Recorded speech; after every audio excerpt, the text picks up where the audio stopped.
Perfect. Thank you. Okay, good morning, everyone. Hope you can see my screen. Welcome to Think It.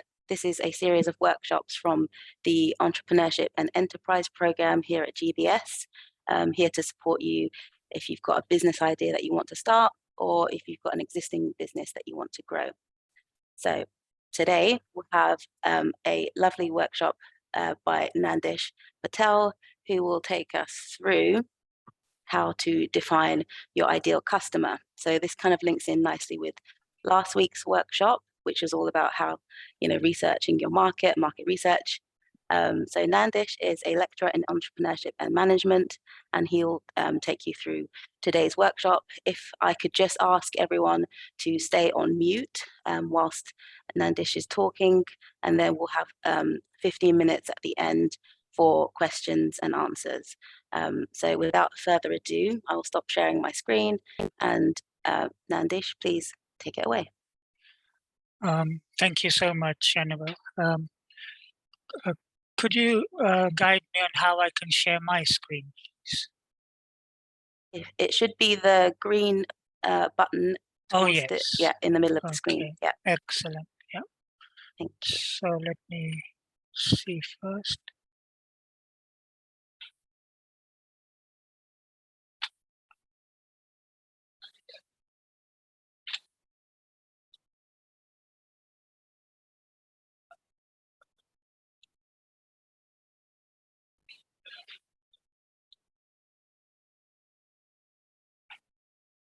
Is it working? Yes, I can see your screen. Excellent. All right. So good morning, everybody. Thank you for coming to this workshop. We'll try and make it into a workshop so that I do less talking and you do more talking. So the way I've organized it is to actually prompt ideas around 3 themes. So what we're really concerned about when starting a business is the product. So that's the main focus. However, on the same side of the other side of the same coin is customer. Product and customer are almost indistinguishable. Okay, so when an entrepreneur is thinking about a business, they're thinking about the customer and product simultaneously. And of course, after the business has been set up, later down the line, you get the idea of service, serving your customer. So we have product, customer, and service.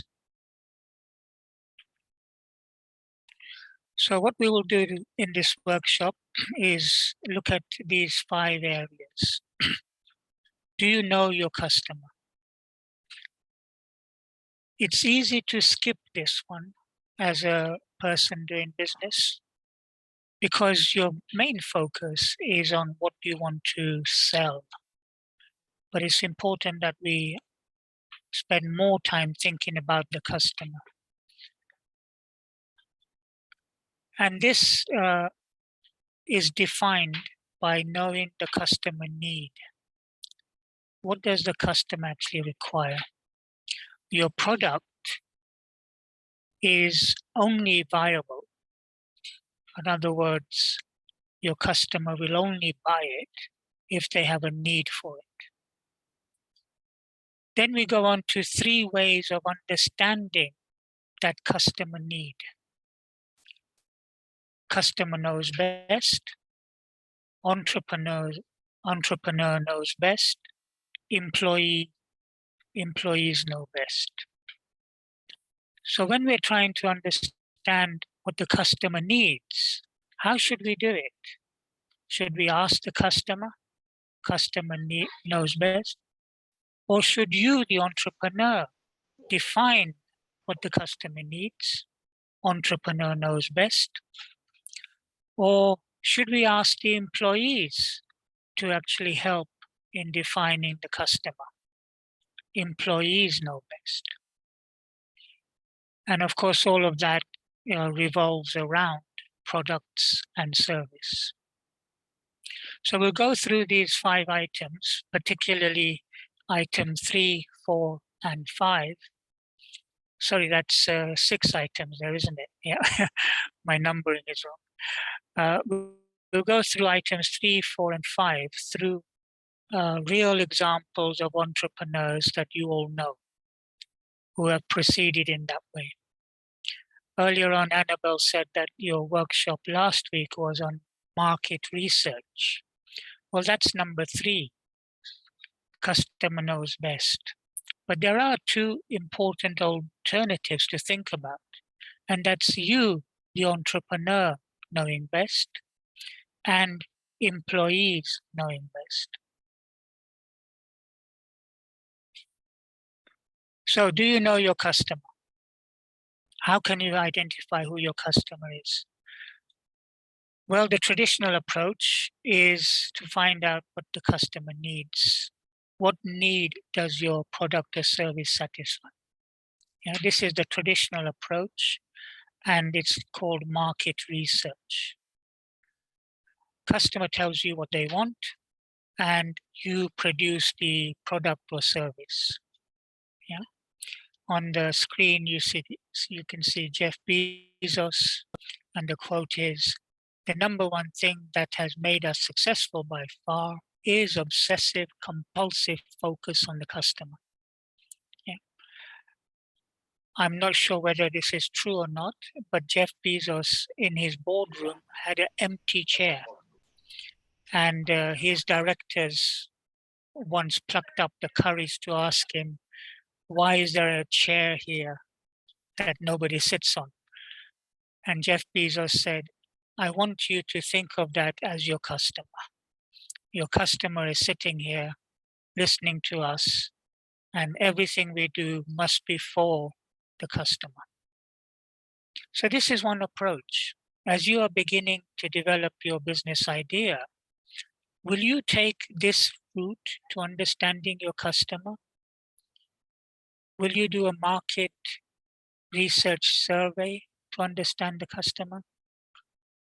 Will you have a focus group, get a few potential customers around the table and ask them penetrating, searching questions about the product or service? How will you do it? Is this your current way of thinking?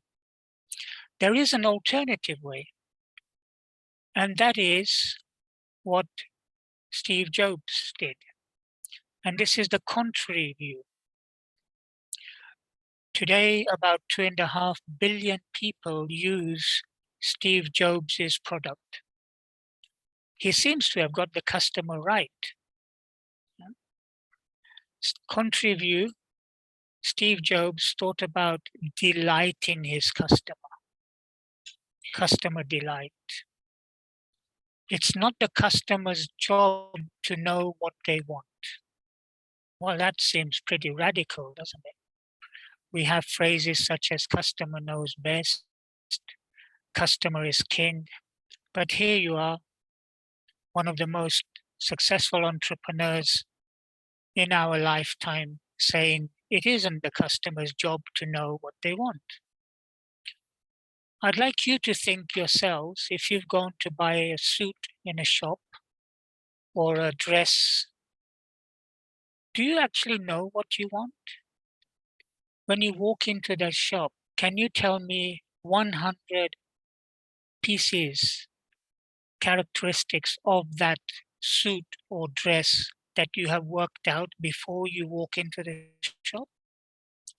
Or is it rather that you try it on and then it makes you think, not this one, the color is not right, the fitting is not right, it's hanging too loose.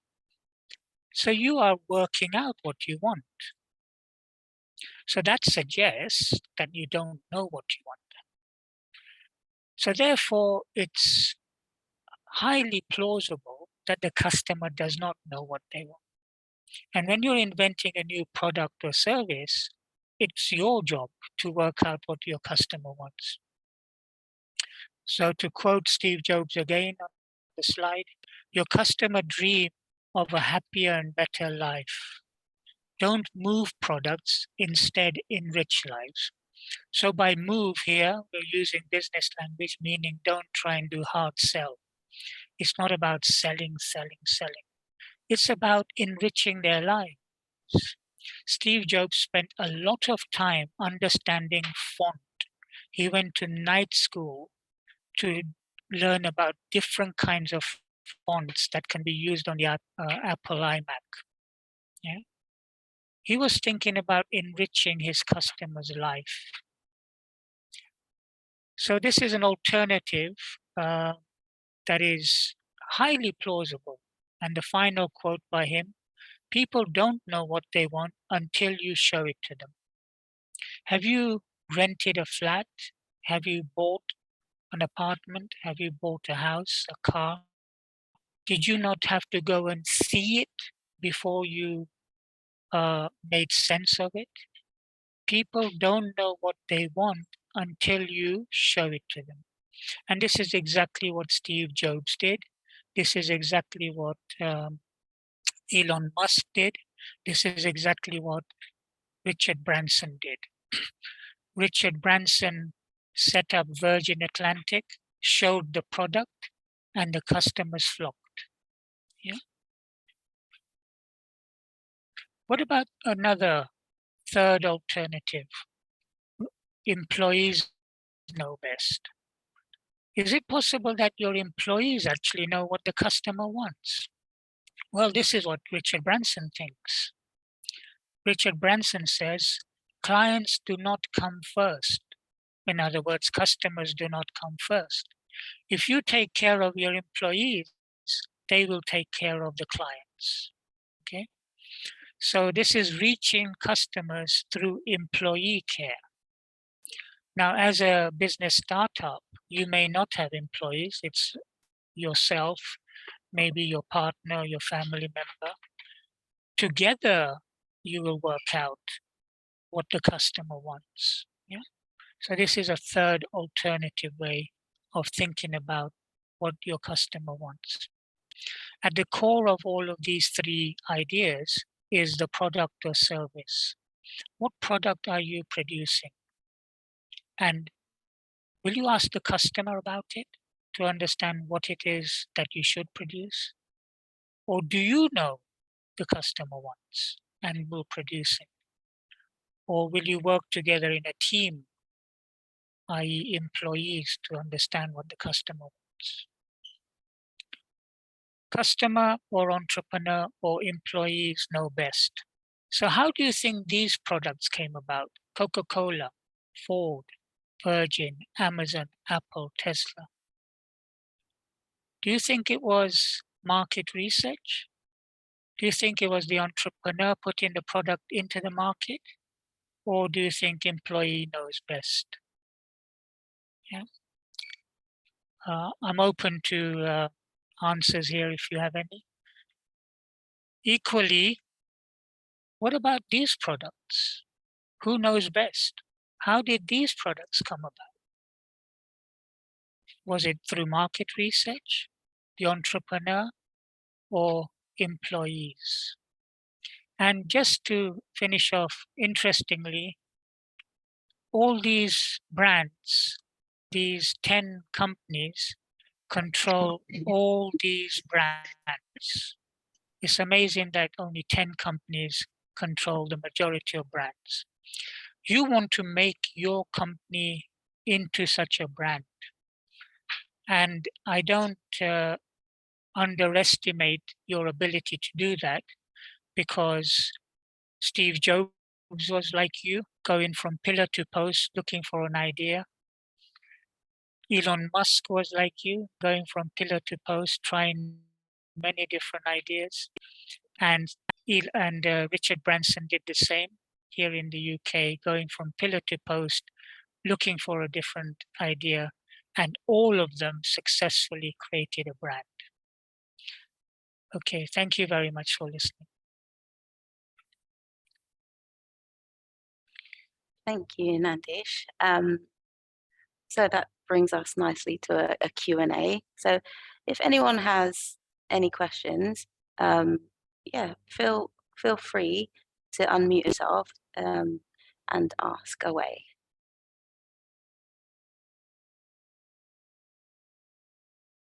Nandish, it's Andrew Atta here. Can you hear me okay? Yes. Yeah, so morning. Yeah, very interesting. Thank you for the presentation. I'm just curious about your views on serendipity, because many great products actually have been invented by accident. So Coca-Cola, for example, I mean, it started off as a kind of well, it actually had cocaine in it, wasn't it? It was actually originally an addictive substance, and they had to replace it with sugar.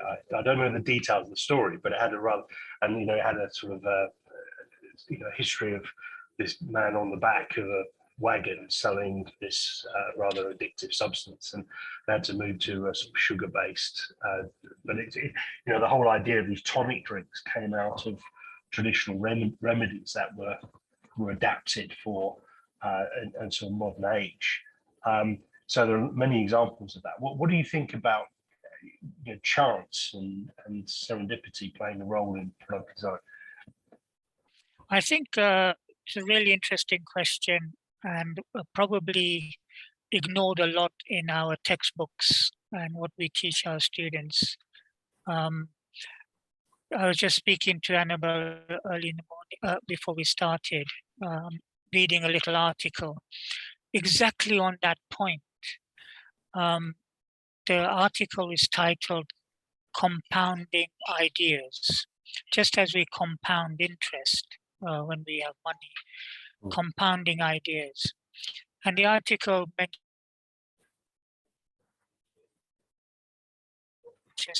many of these entrepreneurs up to other innovators, inventors.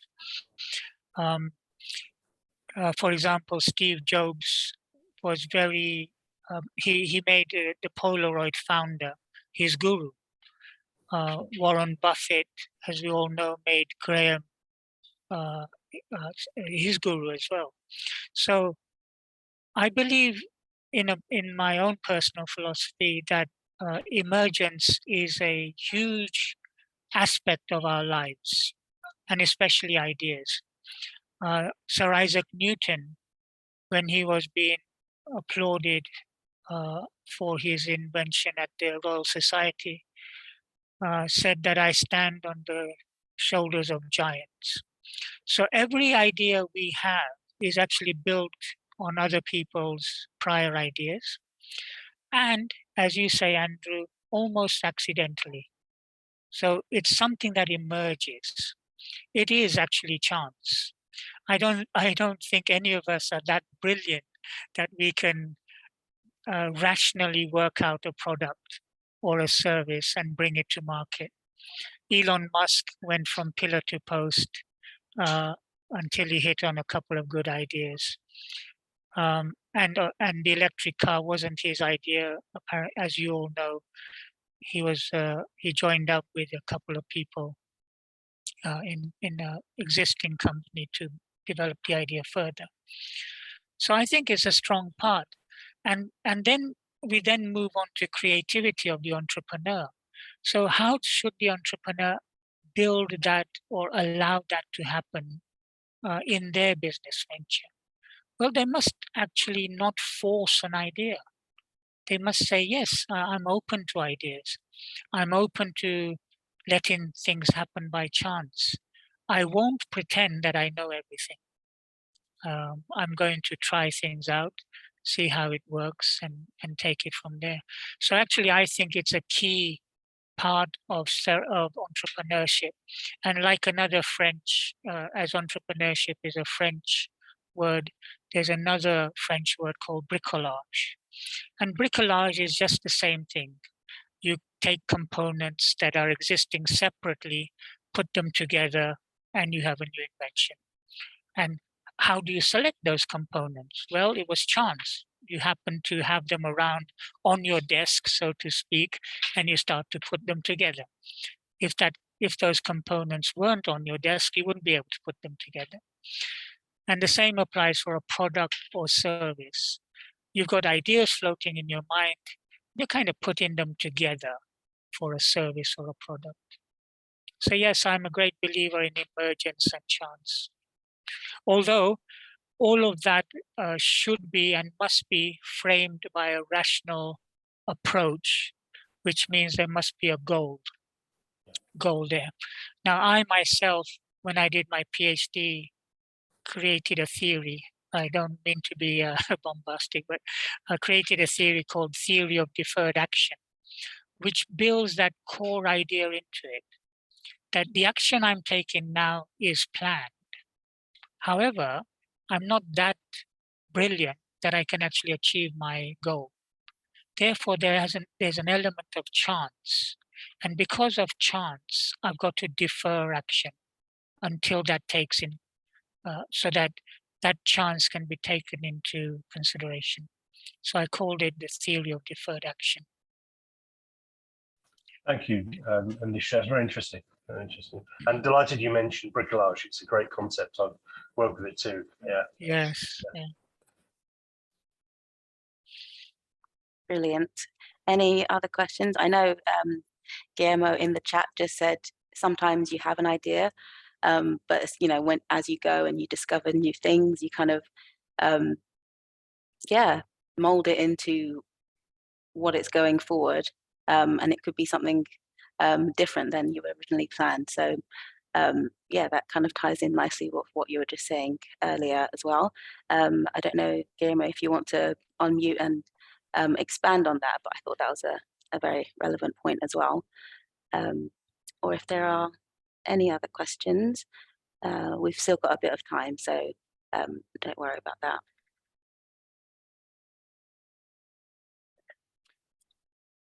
Yeah, I think, you know, that's exactly what really happens. Entrepreneurs, when you ask them to tell their story, when they're speaking about their product or their idea, it's clear that it is an emergent process. As Guillermo, I'm sorry, I can't pronounce the name properly, said in the chat, it's an emergent thing that happens. And I think it really is those entrepreneurs who are open and allow things to evolve, to emerge, who are more successful than others. And this is why this categorization I did about how do you know your customer is simply a rational categorization. It's actually all of that comes into it to identify the product that the customer wants. I think, Nandish, it's an interesting process where the entrepreneur has to have this sort of mental agility to this capacity for opportunity spotting, which can come from outside. You may just see something as you go around and see an opportunity because something isn't quite right or there's some anomaly. But sometimes, as I say, it could be through some adaptation of an existing product that nobody's thought of before. You turn things around the opposite direction or turn it upside down and it does something completely different. But that just requires this sort of mental agility to see things in ways other people can't.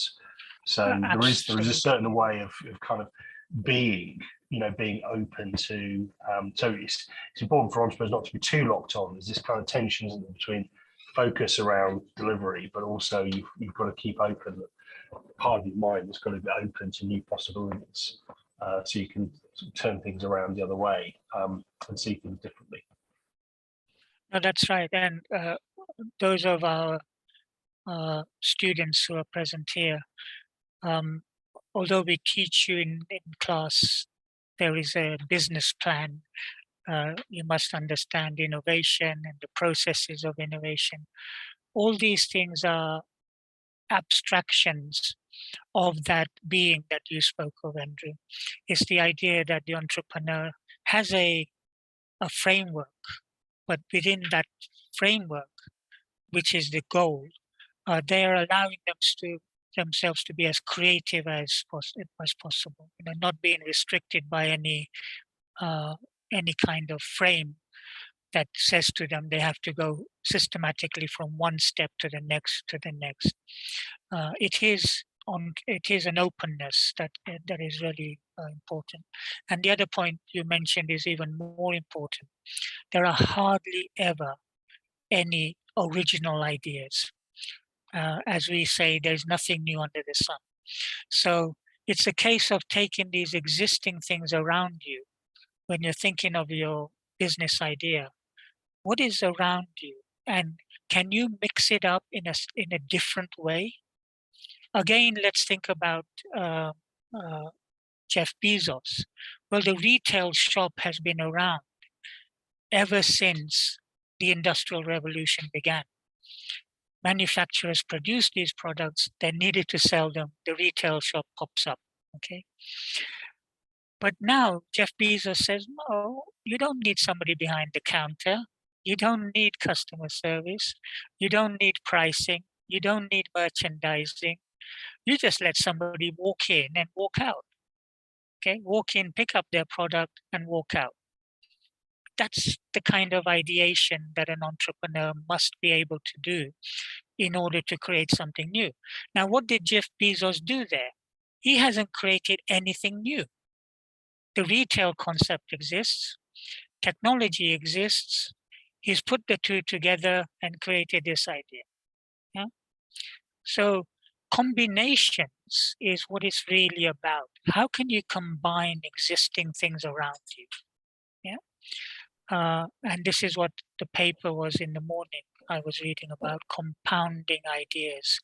Can you take existing ideas and build new ideas on top of it?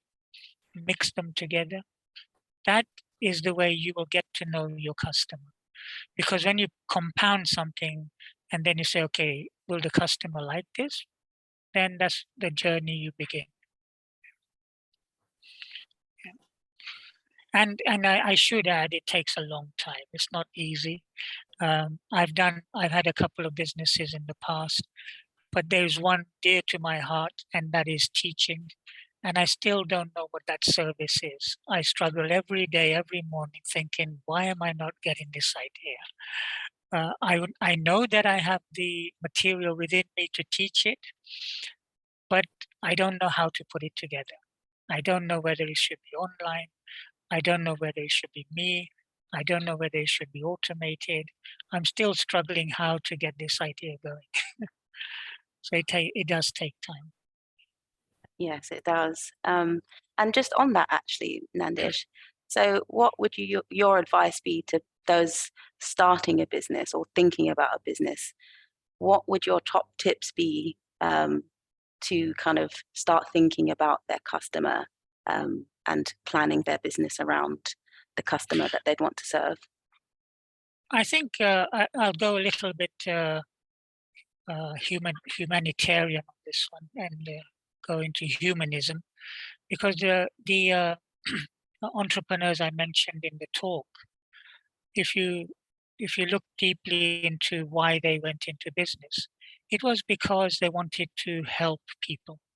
They wanted to make people's lives better. So they invented products and services that they thought would actually help people. So my top one tip will be to say, think about your product and service from the point of view of your customer's life. How are you making their life better for them? How are you, as Steve Jobs said, enriching their life? Now that could be just a coffee shop. And I just say coffee, I don't mean just a coffee shop, because we know what just a coffee shop can become, Starbucks, yes?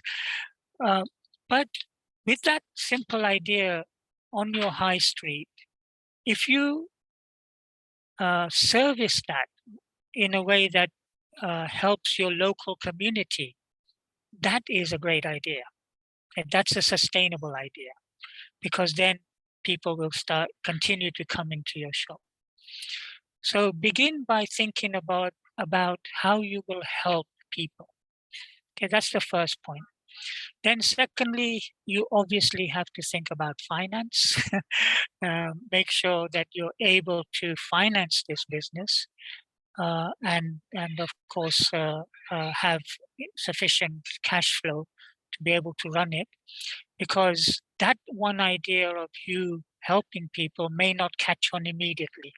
It may take time for it to catch on. And then thirdly, I would say service.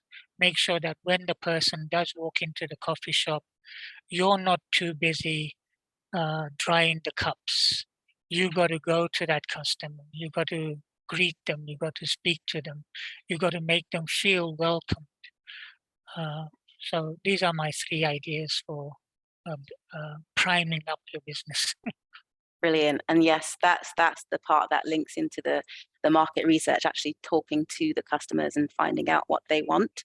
But also going back to the sort of ideation part, because I think when you're starting out, there's the temptation to think, oh, anyone and everyone can be my customer. And whilst that may be true, I guess the classic notion is to kind of focus on a specific group or a specific type of person and then branch out. So I just want to get your thoughts around that, and if you've got any sort of tools or ideas of how to go about that process of narrowing in on a specific type of person to focus on for your business idea. I think, of course, this is crucial. You have to be aware of the market. So looking at the market, see who your competitors are. You can't have the idea that everybody will be your customer. And it really links back to the notion of who can I help? And then you rationally are working out to see what if that will be deliverable in a market environment, in a market situation. So focusing your customer means you've got to then look at this profiling. You've got to try and see. Of course, you won't begin by doing it systematically, as market researchers do, in terms of customer relationship management, but you'll have a gut feeling about who your customer can be, and you'll work towards that. And as we were debating and discussing with Andrew, you've got to also allow a lot of emergence in that, because you won't know precisely who that customer is. You'll have a gut feeling, but as you begin to define your product or service, you'll be narrowing down your customer bit by bit. Now, this is a interplay between your product, your idea of your product and service, the market, and your customer. Yeah? So these 3 are working and emerging together to understand who your customer is. If we take the current business we are all employed in, which is higher education, and if we take our company, GBS, the founder definitely had the idea of providing higher education. No, that's not true. The founder had the idea of providing education. Well, maybe that's not true either. The founder wanted to set up a college to bring people in to do HNC, HND. Well, that's true. Okay. So that's where the customer was. And then it emerged more and more into this current state where we are providing degrees, degree level qualification, and it's going to go forward into PhD and our own DAPS powers. Can you see the evolution there? All the products that I showed in my slide earlier at the end have evolved like that. Andrew spoke about Coke, classic example. It didn't start off as Coke, and it didn't start off as a junk addy as your an addict as your customer. Yeah, so it evolves on. So there's a combination here of rationalism and creativity, a combination of strict logic and openness coming together. And I think Andrew summed it up quite well. You've got to be just open And you've got to have a mindset that allows you to be open and not be systematic in everything you're doing. Yes, that's very true. Being an entrepreneur is all about the creativity side of things, and creating something that doesn't exist right now, but then kind of merging together a lot of different ideas and then creating something new out of that. So that's really important. I'm just going to check if there's any other questions from people in the chat. I don't think so. Just a comment about, yes, thank you so much that this is helpful to Nandish and insightful to help with brainstorming their approach to entrepreneurship. So, that's a positive outcome from this workshop. So yes, thank you, Nandish.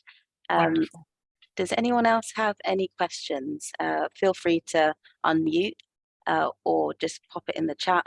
But I think that otherwise we can wrap up. If you've got any last thoughts, Nandish, or kind of your key takeaway that you want students to learn from this. I think one of the key items is that you mustn't see yourself as a failure as you begin this journey. You will have many different ideas. You'll try something out and it won't work. That is actually success, because you tried it and now you know it doesn't work, so you go for another one. So persevere, and a good idea will come along, and hopefully that will be the right one. Secondly, make sure you network. It's very important that you go out there and reach out to other people. As I said earlier on, ideas can be compounded. The entrepreneurs that I mentioned in my talk, they didn't sit in their room. They were out there in public spaces, in workshops, in conferences, and reaching out and talking to well-established entrepreneurs. So don't be afraid to reach out and talk to entrepreneurs that you admire. Many of them will have the time of day for you to say at least, "Oh, I'll get back to you." But it's that way of being social that is really a key aspect of being a successful entrepreneur. Brilliant. Thank you so much, Nandish. I've just put a link to a feedback form in the chat. If people can fill that out, just let us know what you think. And yes, everyone's saying thank you very much to our speaker, Nandish. I'm just going to quickly share my screen and let you know of the upcoming workshop next week. And that is all about putting your ideas down on paper, or at least in some sort of plan to come up with what's known as a lean business model canvas. So that'll be next week, Monday, the 26th of June at 3 p.m. So please do register for that if you've not. Let me just grab the link for that and put it in the chat. But that will be next week, 3 p.m. If you can join. But as for that, I'm going to stop sharing my screen. That's the end of this workshop. So again, thank you to our speaker, Nandish, for a very insightful workshop, and we'll see you next week. Thank you very much, everyone. Thank you.